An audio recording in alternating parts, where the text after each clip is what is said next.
Saudara, kasus Rafael Alun Trisambodo berdampak pada citra pegawai dan pejabat Kementerian Keuangan. Bahkan Menteri Keuangan Sri Mulyani meminta semua pegawainya berbenah diri dan mematuhi aturan dan kewajiban LHKPN. Benarkah LHKPN sering dilalaikan pejabat publik? Kita bahas bersama dengan Bima Yudhistira, Direktur Eksekutif Selios Center of Economic and Law Studies. Kita juga masih menunggu kedatangan dari Masinton Pasaribu, ini adalah anggota Komisi 11 DPR RI dari fraksi PDI Perjuangan yang juga nanti akan bergabung bersama kita. Tapi saya akan bergabung dengan Mas Bima terlebih dahulu. Mas Bima, selamat petang. Selamat sore.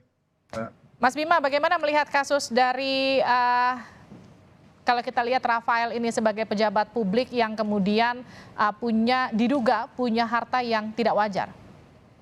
Ya, kita perlu melihat dalam konteks bahwa pejabat publik bagaimanapun juga dibayar dari pajak masyarakat, dari sumber daya alam, yang kemudian ada PNBP-nya juga mengalir nantinya dari APBN kepada gaji, tunjangan yang dinikmati oleh para pejabat publik. Sementara tentu masyarakat tidak bisa disalahkan ketika melihat kok ada keluarga dari pejabat publik yang memamerkan kekayaan di tengah situasi ekonomi yang seperti sekarang, masih belum pulih dari pandemi, kemudian juga rata-rata pendapatan per kapita masyarakat di Indonesia itu cuma 71 juta rupiah per tahun rata-rata. Sementara kok ada pejabat yang 56 miliar. Nah, tentu ini menimbulkan tanda tanya. Yang kedua, kalau melihat dari kasus ini, kan kita pelajari dari LHKPN yang dilaporkan, itu ada kenaikan yang nggak wajar. Misalnya tahun 2013 ke 2014, ini untuk kasusnya tersangka Alun ini ya, ataupun terkait dengan oknum di dalam pegawai pajak. Itu 2013 ke 2014 itu ada kenaikan harta 10 miliar rupiah. Kemudian 2019 ke 2020 juga ada kenaikan harta yang sangat signifikan. Nah, ini kan perlu kemudian dilihat apakah memang ini karena kinerja atau kemudian ada tunjangan kinerja, ada fasilitas yang diberikan tambahan dari Kementerian Keuangan melalui APBN, atau ini sebenarnya ada kenaikan pendapatan yang memang harus diklarifikasi. Dan Baik. kalau kenaikan pendapatannya itu kemudian mencurigakan, ya ini harus ada tindak lanjutnya. Apakah dari hasil misalnya pencucian uang, atau kemudian dari bisnis yang punya konflik kepentingan. Nah, ini semua harus dibuka kepada publik. Sehingga jelas terang benderang bahwa memang ada harta yang sebenarnya tidak wajar yang dinikmati oleh oknum pegawai dari pajak. Oke, saya sapa Masinton Pasaribu, anggota DPR RI dari fraksi PDIP dari Komisi 11. Bang Masinton, selamat petang. Ya, selamat petang. Oke, Mbak. Bang Masinton, gimana ngelihat kasus ini? Ya, ini kan seperti puncak gunung es saja ya dari beberapa persoalan-persoalan. Sebenarnya kalau kita melihat ya apa fenomena yang terjadi belakangan ini kan bukan hanya ada di kementerian atau lembaga di bawah Kementerian Keuangan, tetapi ya gaya Baik. hedon, gaya konsumtif yang dipertontonkan oleh pejabat maupun pegawai dalam kementerian lembaga tersebut ya, ini ada tersebar di hampir seluruh aparatur sipil negara kita ya, yang perilakunya sangat arogan mempertontonkan ya kemewahan di tengah-tengah masyarakat yang hidupnya susah gitu ya. Baik. Bang Masinton, tapi kan kalau kita lihat kasus pejabat pajak ini memang sering menarik perhatian. Kalau kita ingat dulu ada Gayus Tambunan, ada Dana Widiatmika, ada Angin Prayitno. Ini memang kemudian kenapa kalau kita bicara soal pejabat pajak dengan harta kekayaan, orang langsung melihat tendensinya negatif? Iya, karena posisi mereka kan sangat strategis, memungut ya, baik pajak, bea cukai gitu ya. Nah, mereka kan posisinya memungut dan kemudian negara sudah memberikan remunerasi yang sangat besar gitu ya untuk menghindari penyelewengan dari hasil pungutan tadi atau kong kali kong dalam pungutan pajak maupun cukai gitu. Nah, artinya apa? Eh, Kalau kita melihat ya, aturan itu tidak cukup hanya dibuat di atas kertas. Dia menjadi tidak bermakna. Ya, aturan itu harus punya roh, punya jiwa gitu ya, tidak hanya di atas kertas.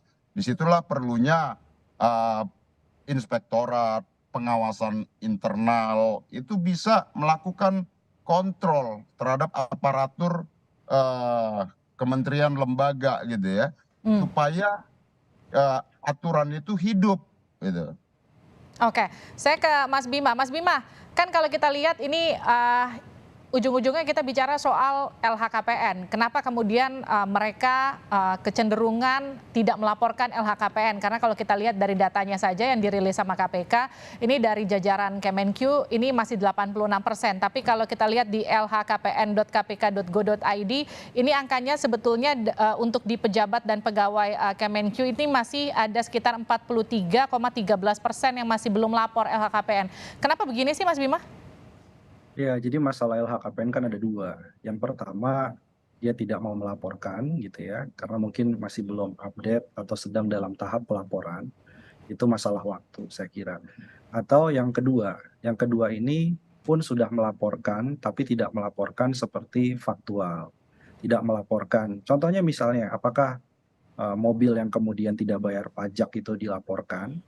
Atau kemudian dia coba menghindari pelaporan harta kekayaan itu dengan membeli kendaraan bermotor, membeli rumah, membeli fasilitas, aset fisik bangunan itu tidak atas nama orang itu ataupun tidak atas nama keluarganya. Dia jadi mencari nama orang lain sebagai nomine ataupun pinjam nama untuk menggelapkan aset sehingga tidak tercatat di dalam LHKPN.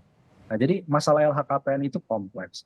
Oleh karena itu sebaiknya ya, ini kan sudah ada sinyal juga dari Menko Polhukam misalnya, PPATK, KPK itu diminta untuk melakukan audit.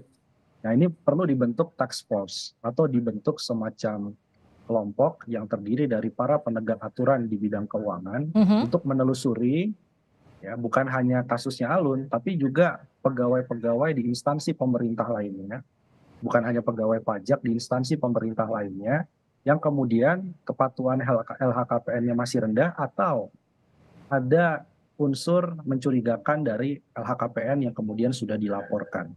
Nah, itu yang harus dilakukan secara cepat. Oke, selama ini LHKPN kalau orang tidak melaporkan, telat melaporkan, aturannya seperti apa sih Mas Bima?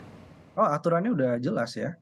Aturannya itu mulai dari sanksi misalnya pengurangan tunjangan, tentu sebelumnya ada teguran tertulis, bahkan sampai yang paling berat itu adalah tindakan disipliner, yaitu pencabutan status misalnya sebagai pegawai negeri.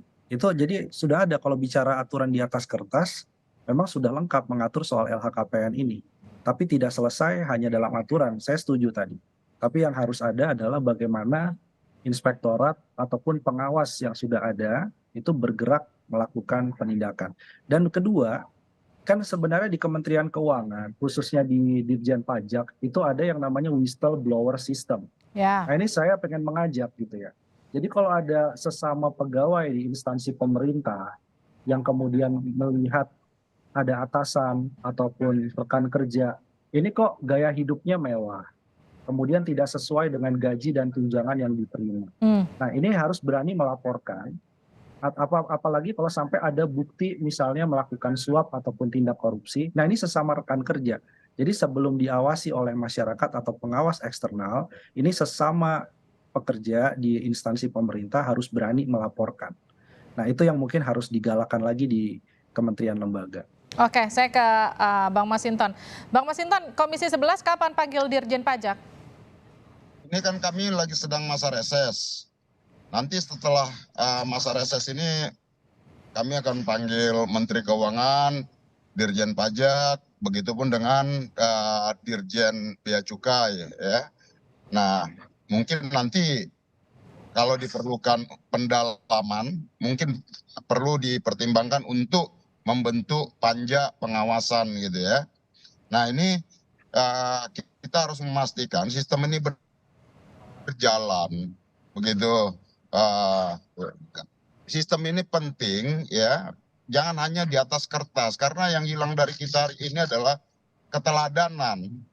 Kita lihat tuh di berbagai kementerian lembaga eh, itu semuanya memposting gaya hidup mewah. Ya, Nah, yang situasi hari ini tuh ya masyarakat apa ya? Itu seperti membangun kesenjangan. Loh, masyarakat susah, pejabatnya atau aparatur sipil negaranya kok bisa memamerkan kekayaan, kemewahan, glamor gitu ya. Nah, kemudian publik kan mempertanyakan, loh gaji berapa? Kok bisa pamer begitu? Bahkan sekarang kita lihat tuh tren baik di kepolisian, kemudian ada di bea cukai, di pajak, motor klub-klub motor gede, sepeda-sepeda mahal, mewah, ya. Dan itu kan dipertontonkan semua itu di sosial medianya masing-masing. Nah, sosial media ini kan ruang publik dan itu kan sama memamerkan kepada publik, nih gua punya, lu punya mana? Kira-kira kan itu kan mendatangkan kesenjangan.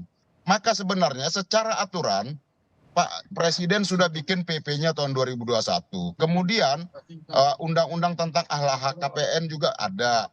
Kemudian kemarin 2021 Januari 2023 Januari Menteri Pan-RB sudah mengeluarkan surat edaran dan aturan kementerian supaya ada laporan harta kekayaan aparatur sipil negara. Jadi bukan hanya LHKPN tapi LHK ASN, LHK ASN gitu loh. Nah, artinya apa? Secara aturan cukup, tapi lagi-lagi fungsi pengawasan internal, baik inspektorat atau APIP itu lemah, gitu loh. Kemudian tidak memberikan contoh fungsi-fungsi pengawasan itu. Jadi aturan itu yang saya katakan, aturannya ada, tapi tidak memiliki roh dan jiwa. ya. Karena menjadi panduan dalam perilaku kehidupan yang mengatur ASN-nya seperti itu, Mbak. Mas Bima, apa yang disebutkan Bang Masinton tadi cukup untuk kemudian menertibkan soal LHKPN dan juga bagaimana kewajaran hidup mereka para ASN? Ya sebenarnya ada yang pamer gitu ya, pamer harta. Itu memang salah ya, karena yang namanya flexing itu pun juga meskipun hartanya halal, hartanya memang legal gitu ya, dari tunjangan dan lain-lain, tetapi itu pun juga secara etika kan tidak dibenarkan. Di tengah memang kesenjangan masyarakat yang cukup lebar. Tapi kalaupun mereka tidak memamerkan harta, tetap harus ada upaya proaktif. Jadi momentum ini harus dilakukan sebagai momentum evaluasi total, termasuk terkait dengan misalnya bagaimana kepatuhan terhadap LHKPN, kemudian juga bagaimana si pegawai instansi pemerintah itu juga harus menjauhi praktek korupsi. Ya, jadi bukan hanya soal keteladanannya saja, tapi juga sumber hartanya itu diperoleh dari mana, dan itu yang jauh lebih penting. Nah, harapannya memang dari kasus ini selain diselesaikan ya untuk yang Alun ini, tapi juga harus meluas, ada semacam sistem yang lebih efektif lagi untuk mencegah adanya sumber-sumber harta yang kemudian mencurigakan. Oke. Ada juga satu lagi Mbak, saya kira bagaimana juga pemerintah juga harus tegas. Kadang dari gaji misalnya wajar, dari tunjangan wajar, ternyata masih ada rangkap jabatan jadi komisaris aktif misalnya, menerima tantim, menerima remunerasi, dan itu kadang konflik kepentingannya juga cukup kental. Oke. Nah, jadi rangkap jabatan juga harusnya kemudian menjadi salah satu fokus untuk membuat lebih bersih lah Baik. instansi pemerintah. Terima kasih telah bergabung bersama kami di Sapa Indonesia Malam, Bima Yudhistira. Terima kasih juga Masinton Pasaribu telah bergabung bersama kami di Sapa Indonesia Malam.